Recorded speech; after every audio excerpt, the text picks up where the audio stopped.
En este nuevo video vamos a hacer el sonido fonológico, la letra C. Les presento lo que son las letras. La C mayúscula en letra cursiva, la C minúscula, letra cursiva o de carta.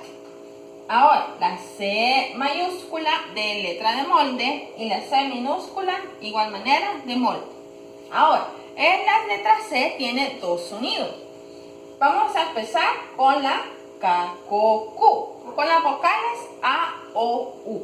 Suena como la K. ¿Cómo suena esta? Volvamos a hacer.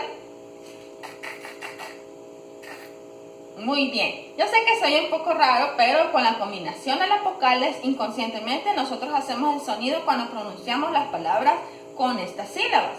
Ahora, vamos a ver.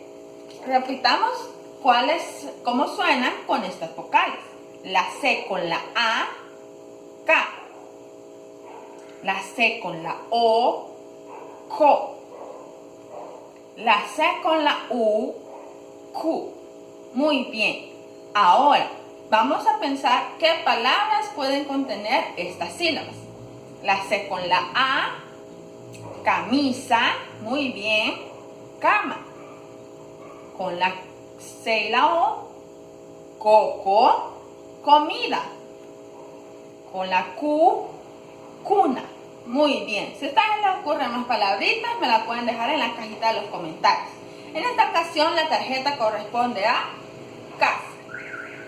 Ahora vamos con la segunda parte de esta lección.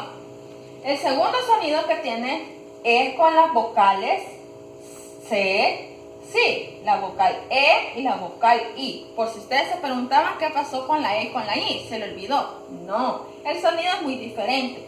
La lengua se pone entre los dientes para poder pronunciar este sonido.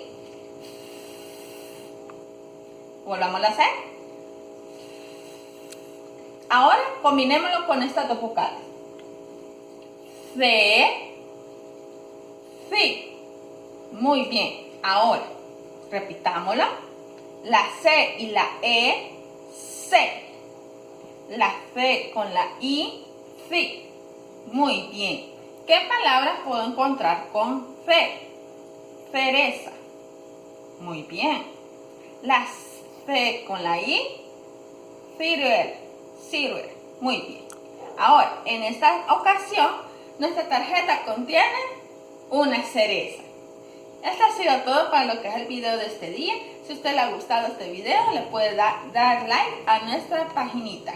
Muchas gracias.